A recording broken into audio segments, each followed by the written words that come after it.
I remember growing up in high school, junior high, some of those days coming home from school, very difficult, very difficult. You're trying to find yourself, you're trying to put yourself out there, kind of some insecurities with how people view you, and you're concerned about a lot of things. And I didn't feel a lot of comfort or peace from home, unfortunately. But yeah, you have to learn what you can do to improve yourself so you're less reliant on external forces. But let's go back to what are some of the worst things you can think of that could happen to you? Or what is the worst thing that has happened to you in school or even outside of school? What are some of the worst things that have happened to you and what did you learn from it? That's the big question. And so I made kind of a short list of 10 things that might be common in high school to experience. You know, a lot of times we're very concerned about friends. You go to school and you got a bunch of friends that made fun of you, poked fun, uh, teased, bullied. You know, maybe in high school you start going bald. I've got a nephew in high school. He started losing all of his hair. Uh, I don't know how I viewed that, but he was one tough kid. I don't think he um, was too worried about it. Maybe your parents get divorced. Maybe you get fired from a job. Maybe you fail a class and you have to make it up during summer. Maybe you get in a car accident, you're hurt, and you lose a friend. Friend's disabled or dies from a car accident. Like I said before, maybe you're bullied at school, more severe than just teasing, but you're actually bullied. Maybe you break up from a boy with a boyfriend or a girlfriend. Maybe someone else was awarded some position or an award that was due to you. I talked to my wife about this last night. She said that was her biggest disappointment.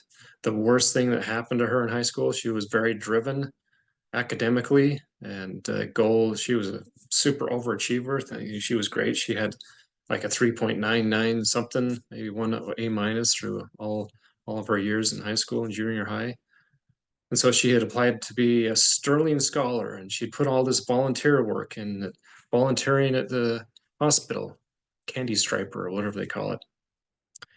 She had done that. She'd had almost perfect grades. She was the president of her FBLA, chapter, their business chapter. I mean, just a ton of stuff. And there was certain requirements. You had to have at least a 3.75 to be even qualified or looked at to have this Sterling Scholar Award. And she had a friend that also applied and ended up getting it over her, even though she didn't qualify. So very very upset with the outcome. So some of the biggest problems we have in life help us to become better and greater than we were before. So, you know, sometimes when the going gets tough, the tough get going. There's a song, you'll have to Google it, an old Billy Ocean song. He talks about that. It's kind of a cool little song. But yeah, I mean, it's true.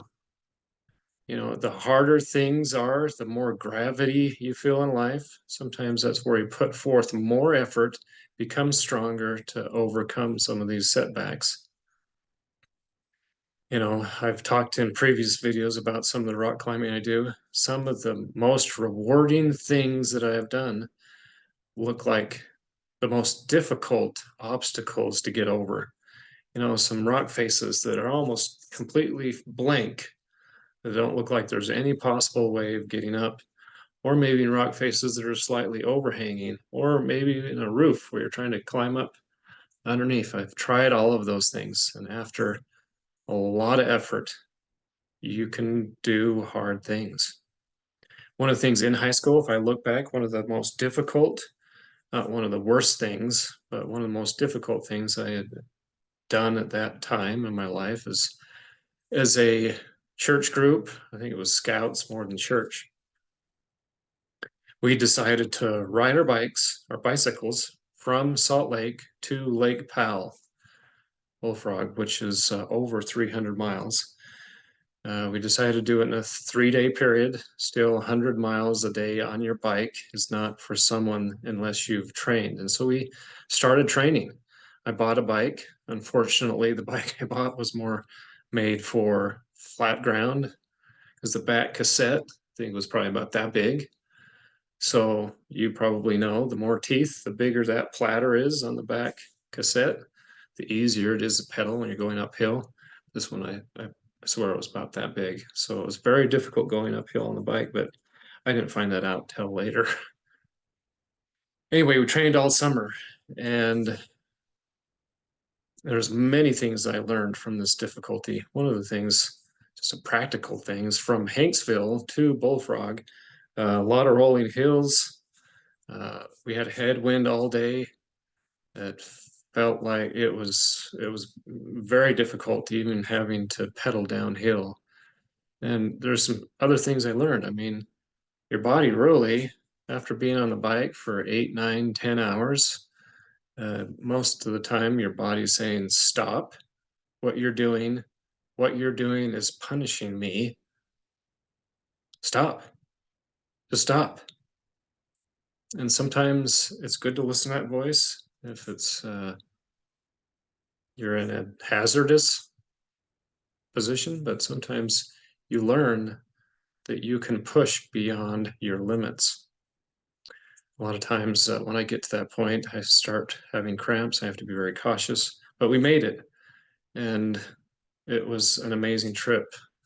We got there, we had boats waiting, houseboats waiting. It was an amazing trip because I think of the struggle it took to get there. We appreciated and enjoyed even just the food so much more than if we had driven. It was a great blessing, that huge obstacle and difficulty of getting to the side of that lake. I remember still as if it was today how amazing that water looked after spending 3 days and 300 miles on our bikes. And that's what it is like in life a lot of times.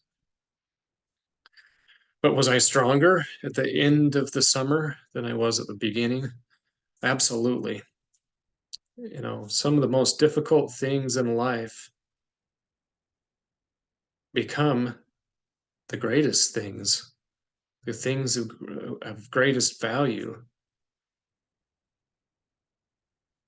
Some of the most difficult pain women feel is, of course, giving birth to a child, but the result of that pain is a new person, a creation. It's I've been a witness to that, and I still remember all of the births of my 4 sons, and they were very special, almost spiritual um, experience watching this happen and so on coming into the world. So let's go through that list, 10 items again, just a few of those items, and talk about how they can be good. So friends not friends making fun of you, friends being disparaging. Yeah, it's a good thing. Maybe notice 2 or 3 friends or one friend didn't get involved and instead he started defending you. Now that's a true friend. Maybe all of them were against you. And you take that opportunity to say, well, that's fine. I'm going to go elsewhere and I find a better friend. It was a good thing. You started going bald in school. It was a good thing. Maybe it gave you a chance to focus less on your appearance and focus more on being outgoing and helping other people. Your parents getting divorced. How could that be a good thing? Maybe it gave you a chance to get closer to your mom or dad, to give back, to help your brothers or sisters get through this awful process. It can be a good thing for you, not really for them, but you can make it good, make a good thing out of it. Getting fired from a job, is that a good thing? Yeah. it can be a good thing, especially if you deserve to get fired. Maybe you decide, hey, there was a number of things that I did that were a mistake, and I'll use that and I'll do better in my next job. Maybe if it wasn't your fault, then you find a job that was better than the one you had. And so on and so on. Breaking up with a girlfriend. Maybe you have time now, if you break up from that relationship, to spend more time on getting to know more people and dating more people so that you understand what a potential spouse, a quality one, would look like. And, I know my son just finished high school. He spent most of his last year dating one person, and he said it was a mistake. He should have branched out and got to know more people so that if this person was the right person to marry, he would know and see the qualities because he dated a number of people. So when we have bad things happen, refocus your thinking, refocus your direction. Maybe this is actually a great thing in disguise. Trust God. There are no coincidences. Everything in your life is there for a reason. As long as you're trying to do the best that you can every single day, all of the things that He places in your life are to help you grow, to help you become stronger. You're not going to get that strength or that growth sitting behind a TV or playing video games for countless hours. No one gets stronger coasting on cruise control. Difficult things in life are a blessing from God. When something shows up, tell Him thanks. Thank you for sending this, and help me to understand what I'm supposed to learn from it, and that I might make the correct decisions while I'm in this trial, and give thanks for it.